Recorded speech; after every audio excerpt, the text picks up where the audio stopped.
नमस्कार, knocking-news.com में आपका स्वागत है। मैं हूं गिरिजेश वशिष्ठ। सुप्रीम कोर्ट में जो हुआ वो आपको पता चल गया है कि जूता फेंक दिया गया है चीफ जस्टिस गवई के ऊपर, फेंका गया, उठा लिया गया। उसके बाद बगैर कार्रवाई को डिस्टर्ब किए गवई साहब ने कहा कि इनको जाने दो और कुछ ही देर में उनको पुलिस ने छोड़ भी दिया, यानी माफ़ कर दिया सुप्रीम कोर्ट ऑफ इंडिया ने। चाहते तो कंटेम्प्ट की कार्रवाई करते और उन वकील साहब कह रहा हूँ चूँकि एक कर्टसी है, वैसा मत बोलिएगा कि जो दिग्विजय सिंह ने एक पाकिस्तान के आतंकवादी को साहब बोल दिया था तो लोगों ने विवाद किया। तो इनका श्रीमान जी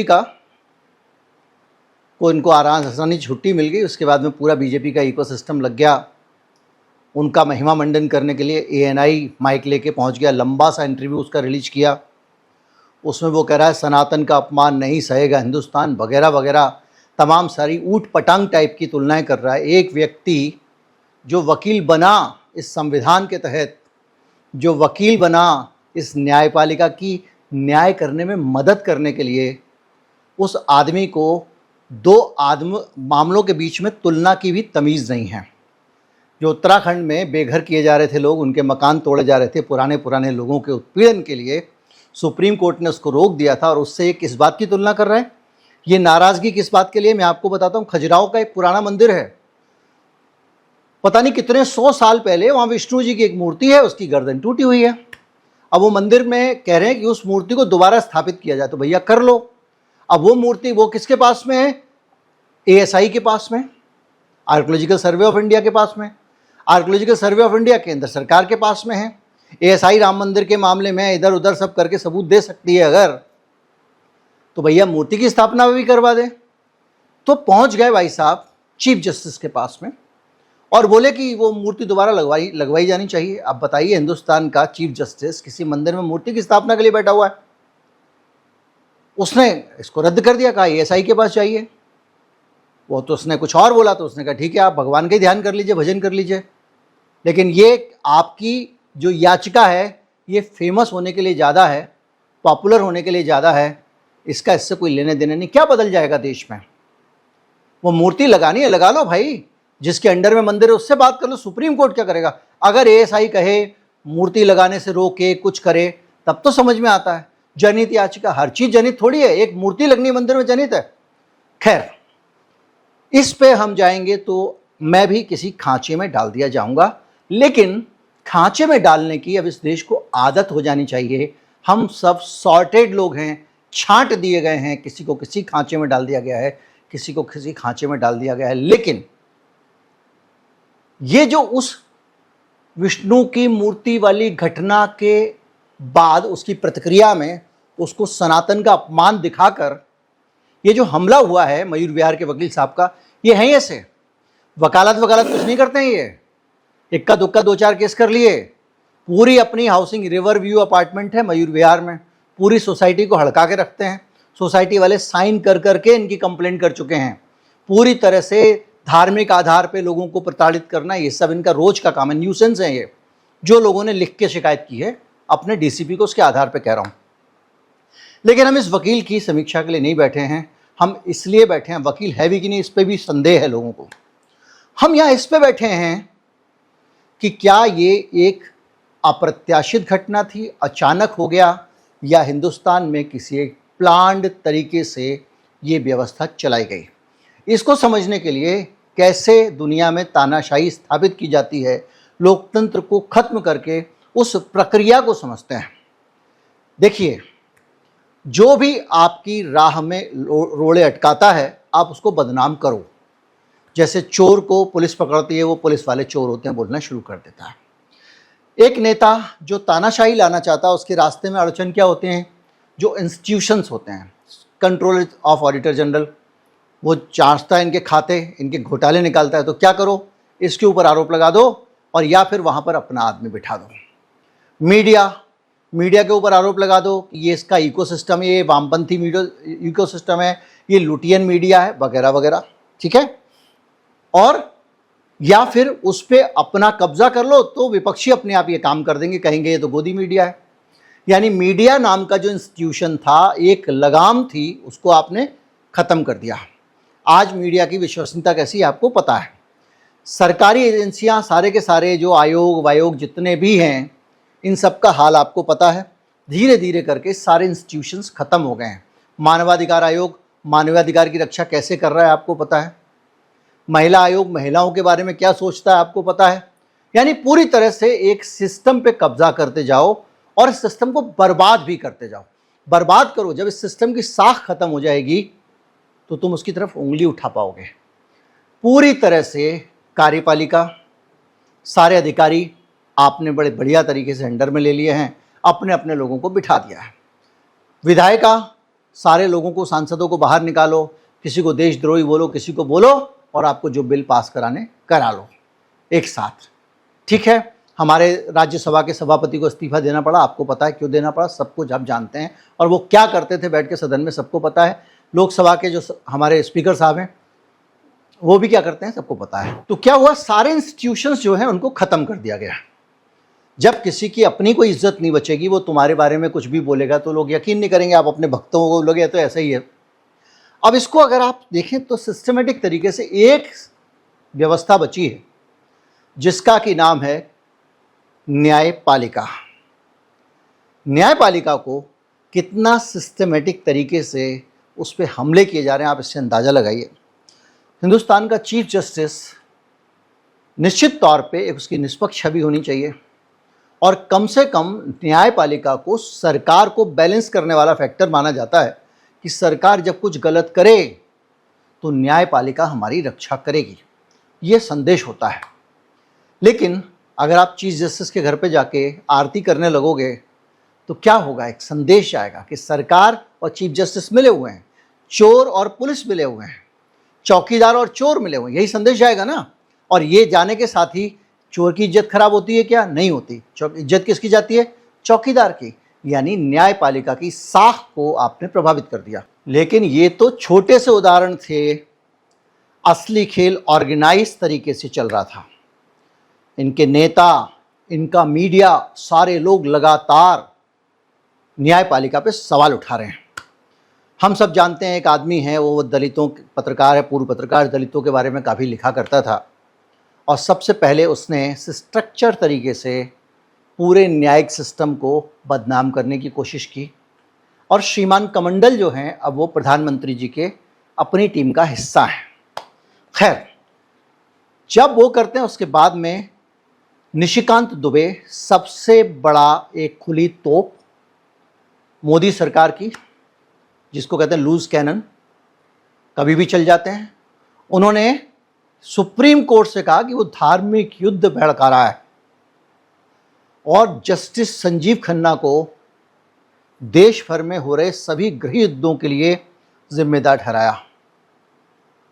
इस पूरे मामले पे पार्टी ने कोई अनुशासनात्मक कार्रवाई नहीं की। देखिए, अगर आप सुप्रीम कोर्ट की साख पे सवाल उठाओगे तो आप निश्चित तौर पे इस देश का पूरा जो लोकतंत्र का स्ट्रक्चर है उसको कमज़ोर करोगे। न्यायपालिका कमज़ोर हो गई तो फिर तो आप आज़ाद हो गए। तो तानाशाही को ऐसे एग्जीक्यूट किया जाता है। जेपी नड्डा ने कहा कि ये तो उनका पर्सनल बयान था। इतना गंभीर बयान क्या पर्सनल बयान हो सकता है? बड़े नीच किस्म के आदमी है मोदी जी, ये बोला था मणिशंकर अय्यर ने। राहुल गांधी ने कहा था माफ़ी मांगिए, ये तो नहीं कहा कि उनका पर्सनल बयान है। इसी तरह से प्रधानमंत्री बाकायदा एक अपने सिस्टमेटिक तरीके से न्यायपालिका को प्रतिबद्ध बताते हैं और न्यायपालिका के ऊपर सवाल उठाते हैं। तो 600 से ज़्यादा वकीलों को चीफ जस्टिस को चिट्ठी लिखनी पड़ती है और इसलिए क्योंकि न्यायपालिका को सिस्टमेटिक तरीके से बदनाम किया जा रहा है। बदनाम इसलिए किया जा रहा है क्योंकि न्यायपालिका आपकी चोरी पकड़ती है, जितनी भी पकड़ती है। इलेक्टोरल बॉन्ड वाले मामले में सरकार एक्सपोज हुई, सुप्रीम कोर्ट ने उसे असंवैधानिक घोषित कर दिया। बीजेपी ने सुप्रीम कोर्ट पे आरोप लगाया, ये इंडिया टुडे में छपा है, कि ये न्यायिक पूर्वाग्रह से काम कर रहा है। सुप्रीम कोर्ट पूर्वाग्रह से काम कर रहा है। राहुल गांधी के केस में सुप्रीम कोर्ट ने कहा अगर आप सच्चे भारतीय हैं तो ऐसी बात नहीं करेंगे। जानते हैं इसका क्या मतलब होता है? ये एक पॉलिटिकल टिप्पणी है जो साख को खराब करने वाली है। मैं आपको वो उदाहरण दे रहा हूँ जो न्यायपालिका के अंदर से भी साख खराब करने वाले हैं और बाहर से भी न्यायपालिका पे आरोप लगा के साख खराब करने वाले हैं। टाइम्स नाउ, रिपब्लिक टीवी वगैरह वगैरह का आपको पता है सुप्रीम कोर्ट में बाकायदा उनको फटकार लगाई है, क्योंकि वो खुद ही जज बन जाते हैं, खुद ही सब बन जाते हैं। हेट स्पीच के मामले, बहुत सारे मामले हैं, वो कुल तरह से काम कर रहे हैं। अब ये बात जो है, ये जो अभियान चल रहा है वो इतना ज़्यादा खतरनाक है कि खुद सरकारें डरने लगी हैं, सुप्रीम कोर्ट डरने लगा है। जस्टिस सूर्यकांत ने टिप्पणी की कि हमारी अपनी सोशल मीडिया वेबसाइटें न्यायपालिका को बदनाम करने के लिए काफ़ी हैं। मद्रास हाईकोर्ट ने कहा कि सोशल मीडिया पर न्यायपालिका के खिलाफ मानहानिकारक सामग्री पढ़ने लगी है। अब ये कहाँ से बढ़ रही है, इस पे हम आते हैं, क्योंकि ये चीज़ें इतनी हल्के में लेने की नहीं है, जानकारी होनी बहुत ज़रूरी है। भारतीय जनता पार्टी के पास 5 मिलियन यानी 50 लाख व्हाट्सएप ग्रुप हैं। उसमें 12 मिनट में कोई भी संदेश देश भर में पहुंचाया जा सकता है, और ये ग्रुप किसी भी बड़े अप्रिय खतरनाक संकेत के या संदेश के पहुंचने से पहले जो लोग भी इन ग्रुप से जुड़े हुए हैं उनको मानसिक रूप से, मनोवैज्ञानिक रूप से तैयार रखता है कि जब ज़रूरत पड़े तो टूट पड़ो। ये बाकायदा CSO हेट के आंकड़े बता रहा हूँ, मैं अपने आप से नहीं बता रहा हूँ। फेसबुक, यूट्यूब, इंस्टाग्राम और एक्स पर एक साथ साइमल्टेनियस क्रॉस प्लेटफॉर्म नीति के तहत हेट स्पीच को प्रसारित करने का पूरा इकोसिस्टम तैयार किया गया है। वायरल एल्गोरिदम का शोषण होता है। ये क्या होती है? ये हेट जो है उसको आपके आसपास उमेड़ देती है। जहां आपने जहरीला कुछ चार सुना, वो चाहेंगे कि जहरीले ही आप सुनो। पूरे इतिहास को बदला जा रहा है, पूरे इतिहास को खराब बताया जा रहा है। जिस चीज़ को आपको खिलाफ जाती है उसको खराब बता दो। सावरकर ने माफ़ी मांगी, बोले झूठ है। सारे इतिहास क्या है? वामपंथियों ने लिखा है। इतिहास नहीं हो गया, सोशल मीडिया पोस्ट हो गया। अरे भाई, इतिहास लिखते हैं तो उसमें कुछ प्रमाण होते हैं। भाई ये शिलालेख पे लिखा था, ये यहाँ लिखा था, ये इस किताब में लिखा, या उस वक्त समकालीन फला फला आदमी ने लिखा था। इस सबसे इतिहास बनता है ना। वामपंथियों ने लिखा है तो वामपंथी ने सपने में उठ के, पीएन ओक थे वामपंथी, जो लिख दें कि वो शस्त्रागार था वहाँ पे ऑस्ट्रेलिया में, अस्त्रालय था इसलिए वो ऑस्ट्रेलिया है पांडवों का। खैर, वो उन्होंने लिखा था। इनके जो इतिहासकार एक ही हैं। इसी तरह से बाकायदा 1200 साल की गुलामी और ये सब चीज़ें, और हमको ये ऐसे समझाया जाता है कि हिंदुस्तान में हिंदू हॉलोकास्ट हुआ है, यानी हिंदुओं को टारगेट कर करके जो मुस्लिम राजा थे उन्होंने मारा। आक्रांता जैसे शब्दों का इस्तेमाल करना, हमारे साथ ये हुआ, हमारी बहन, और बहुत सारा इसको लेकर साहित्य रचना और सर्कुलेट करना। क्यों? इन ग्रुपों के अंदर लोग हर वक्त मेंटली तैयार रहें कि ज़रूरत पड़े तो सड़कों पर उतर आएँ और वो उससे जो चाहें वो करवा लें। और ये करने के साथ साथ इन लोगों की नज़र में जितने सारे के सारे चौकीदार हैं उन सब को चोर बनाया जा रहा है, ताकि ये किसी पे भरोसा ना करें, ना न्यायपालिका पे करें, ना पुलिस पे करें, ना कार्यपालिका पे करें, ना मीडिया पे करें। तभी तो तानाशाही आएगी जब सारे के सारे, लोकतंत्र में क्या होता है? लोकतंत्र में ब्रेक होते हैं। जहां ब्रेक हट गया बस दौड़ाओ अपनी गाड़ी। लेकिन याद रखना, जब ब्रेक हट जाता है तो एक्सीडेंट बहुत तगड़ा होता है।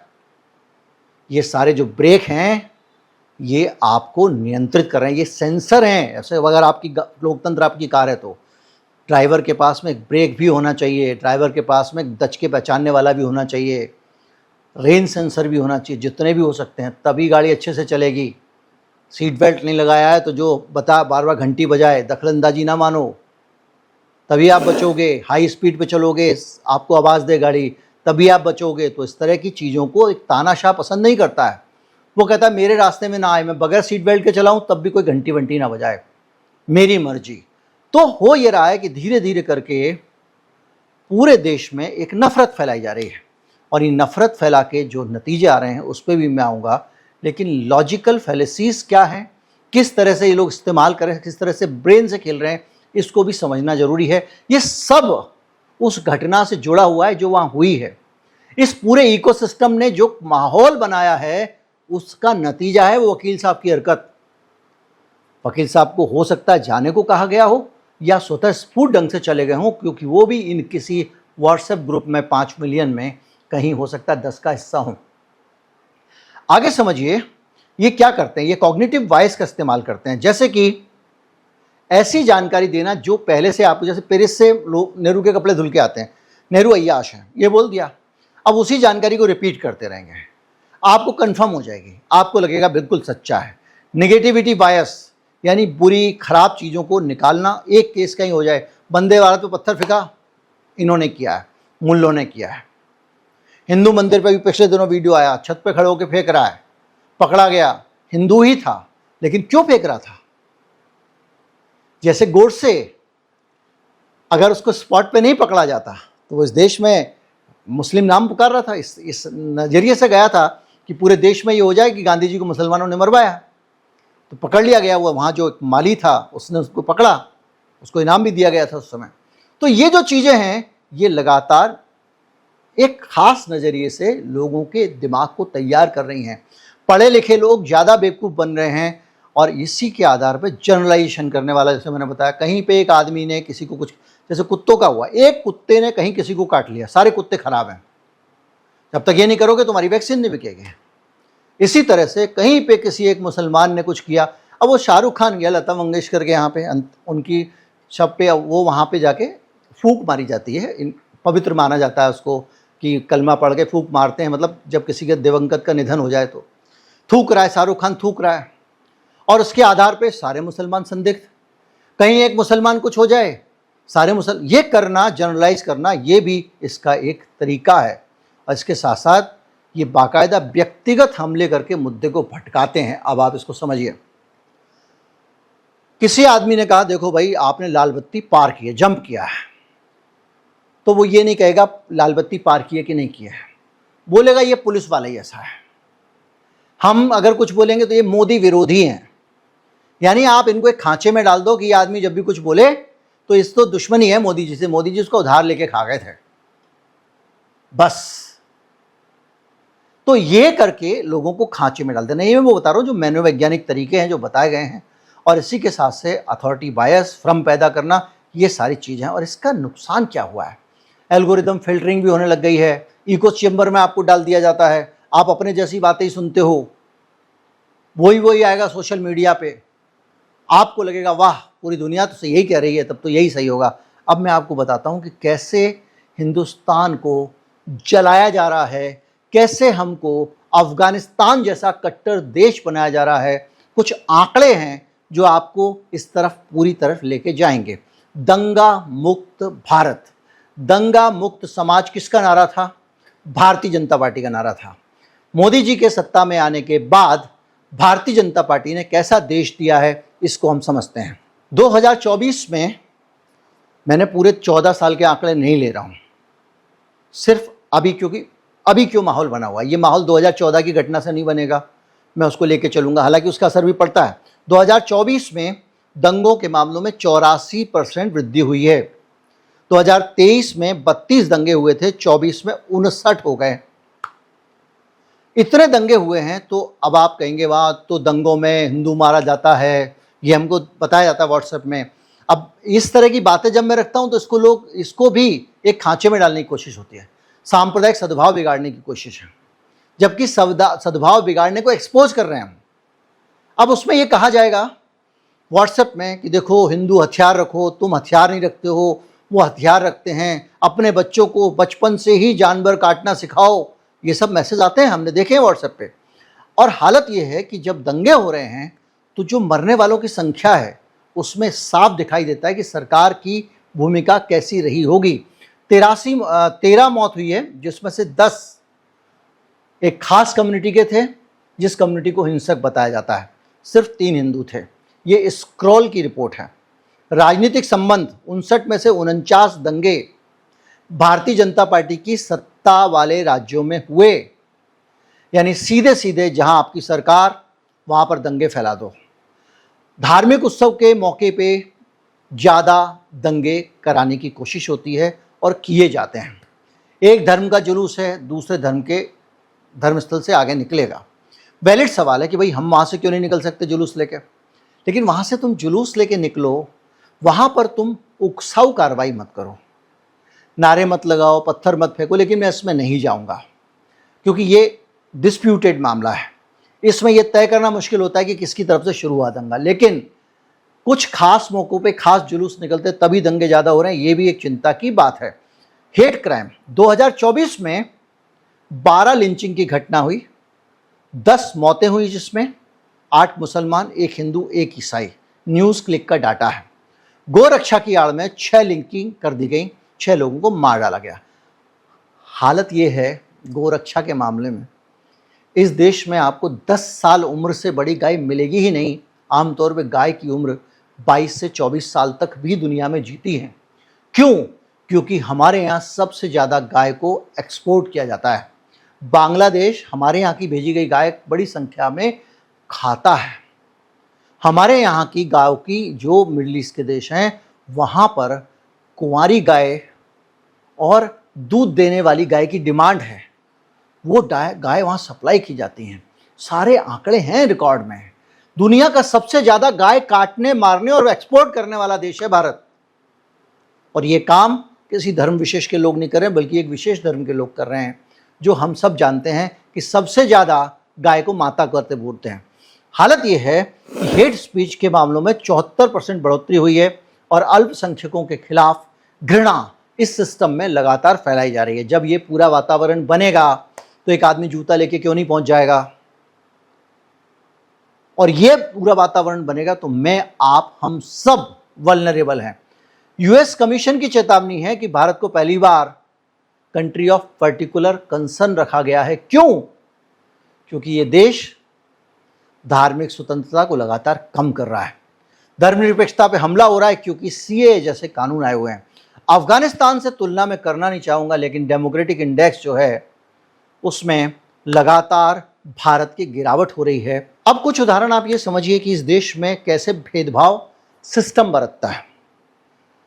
सीजेआई साहब के पास मामला गया, ये गांधीवादी तरीका। देखिए, कल भी मैंने लिखा कि अगर महात्मा गांधी होते और कोई इस तरह से जूता उनको दिखाता तो मुझे माफ़ कर देते, लेकिन अगर वो किसी संगठन या संस्था से जुड़ा हुआ आदमी है और वो गांधी जी से जुड़ा हुआ अगर आदमी होता तो गांधी जी प्रायश्चित करते हैं, अनशन करते, कुछ करते। आप जस्टिस गवई का रवैया देखिए, उन्होंने कहा ठीक है, किया, छोड़ो, माफ़ करो। वो आदमी 4-6 घंटे के अंदर घर चला गया। कोई ठीक है, कर दिया, उसने अपनी बात रख दी, उसको अपना एक्सप्रेशन देना था। यही लोकतंत्र में होता है।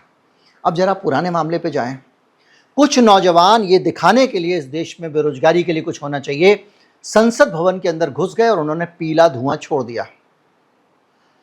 उसको आतंकवाद की धाराएं, देशद्रोह की धाराएं, सारी धाराएं लगा के जेल में डाल दिया गया। कहाँ है वो? अभी तक जेल में है। आतंकवादी थे, गुंडे थे, अपराधी थे, क्या थे? वो सिर्फ अपनी बात को अलग तरीके से रखना चाहते थे। उस देश में जिसमें भगत सिंह ने संसद की दर्शक दीर्घा से पर्चे फेंके थे, उसी देश में जो भगत सिंह को हीरो मानता है, इन नौजवानों को अपनी बात कहने का मौका नहीं दे रहा है। आपके मन में जिज्ञासा होगी कि इन नौजवानों को अभी क्या हुआ, तो मैं स्टेटस बताता हूं। अभी जुलाई के महीने में 2 लोगों को दिल्ली हाई कोर्ट से जमानत मिल गई है, नीलम आज़ाद और महेश कुमावत को। उन पे रोक लगा दी गई है, ना तो वो मीडिया से बात करेंगे, ना सोशल मीडिया पे पोस्ट करेंगे और ना दिल्ली छोड़ेंगे, थाने में जाके हाजिरी देंगे। और ये आदमी जब वहाँ से माफ़ कर दिया चीफ जस्टिस ने, तो एएनआई इसके घर पे स्पेशली वीडियो माइक भेज रहा है, रिपोर्टर भेज रहा है, उसका इंटरव्यू सब जगह भेज रहा है, सारे मीडिया हाउसेस को दे रहा है, चलाओ। ये अंतर है। जिस संसद को लोकतंत्र का सबसे ज्यादा पैरोकार होना चाहिए, वो तानाशाह बनी हुई है। और सुप्रीम कोर्ट फ्रीडम दे रहा है, कोई बात नहीं, तुम्हारे जो विचार हैं रखो, तुम अगर असहमत हो सुप्रीम कोर्ट के फैसले से, रखो। वो जानता है कि सुप्रीम कोर्ट को अपनी साख बचानी जरूरी है, और सिस्टम में जो लोग तानाशाही चाहते हैं वो साख को नष्ट करना चाहते हैं। हालत ये है कि कोर्ट ने उन्हें कहा कि मीडिया से बात नहीं करोगे, सोशल मीडिया पे पोस्ट नहीं डालोगे, वगैरह वगैरह। जो उस मामले में जिसको कहा गया कि ये मास्टरमाइंड है, वो अभी भी जेल में है। उसकी जमानत याचिका पर कोर्ट में सुनवाई हुई। 8 अक्टूबर को फिर सुनवाई होनी है। सागर शर्मा के साथ मनोरंजन डी, ये दोनों अभी भी जेल में हैं। इसके अलावा अमोल शिंदे, जो संसद के बाहर धुआं छोड़ रहा था, वो भी जेल में है। यानी कुल मिला के इन सब के ऊपर गंभीर मुकदमे लगाए गए हैं। यूएपीए जो आतंकवादियों पर लगाया जाता है वो लगाया गया है, और मुकदमे में जो 133 गवाह हैं उनमें एक भी सांसद नहीं है। ये इस देश की विडंबना है कि इस मामले में अगर आप कोई आवाज़ उठाते हैं तो भी दो भारत हैं। अगर जस्टिस गवई उस आदमी को अपना डिसेंट जूता हाथ में लेकर व्यक्त करने की इजाज़त देते हैं, और अगर उस आदमी को अदालत से छोड़ दिया जाता है और मीडिया में उसके बयान प्रसारित होते हैं, तो इस देश के लोकतंत्र का सबसे ज़्यादा उदार रूप है। ये लोग कह रहे हैं उसको ये कर देना चाहिए ना। जब जब ऐसी आवाज़ों को दबाया गया है ये महान आवाज़ बन जाती हैं। इनको जिसको प्रोपेगेंडा बनाना, ये सब बातें अभी खत्म नहीं हुई, ट्विटर पे जाके देखो, क्योंकि न्यायपालिका की आपको जो साख थी उसका सत्यानाश करना है, तो ये साहब भी जो है एक उसका टूल बनेंगे। बहरहाल अच्छी बात यह है मोदी जी ने नपे तुले शब्दों में गवई साहब का पक्ष ना लेते हुए इसकी आलोचना की, अच्छी बात है। लोकतंत्र से जुड़े हुए जितने भी लोग हैं वो सभी इसकी निंदा कर रहे हैं, आलोचना कर रहे हैं, अच्छी बात है। अभिव्यक्ति का उत्तर तर्क से दिया जा रहा है, अभिव्यक्ति से दिया जा रहा है, और लोग अपनी अभिव्यक्ति व्यक्त कर रहे हैं। भाई प्रधानमंत्री की अपनी अभिव्यक्ति के गलत किया है, ये लोकतंत्र है। लोकतंत्र में ये नहीं है कि किसी की जुबान दबा दो। हो सकता है कि जो लोग आज उसको पसंद नहीं कर रहे हो चाहते हो कि ना बोलने दो। गांधी जी होते तो भी बोलने देते हैं। अंबेडकर ने संविधान दिया है, और उसी अंबेडकर के संविधान को पढ़ के जिसको न्याय दिलाना था वो साहब देखिए क्या कर रहे हैं। जो भी है, लेकिन इस हिंदुस्तान में खतरा न्यायपालिका को इसलिए नहीं है कि न्यायपालिका के लोग पीछे हैं, खतरा इसलिए है क्योंकि ये न्यायपालिका की साख को गिरा के तानाशाही को मजबूत किया जा सकता है। और लगातार सत्ताधारी पार्टियां, उसके सांसद तक न्यायपालिका की साख पे हमले कर रहे हैं। उसके जो लोग हैं, कंपोनेंट है, कमंडल जी वगैरह वगैरह, वो भी साख पे हमले कर रहे हैं। और ये सब लोग इस देश में कमज़ोर न्यायपालिका, कमज़ोर कार्यपालिका चाहते हैं। ये सारी चुनाव आयोग, मानवाधिकार आयोग, इन सब को कमज़ोर देखना चाहते हैं। ये राज्यपाल को भी पिट्ठू बनाते हैं ताकि उसकी साख पे सवाल उठ जाए। और ये उसी अभियान का एक हिस्सा है। जूता सुप्रीम कोर्ट तक पहुंच चुका है।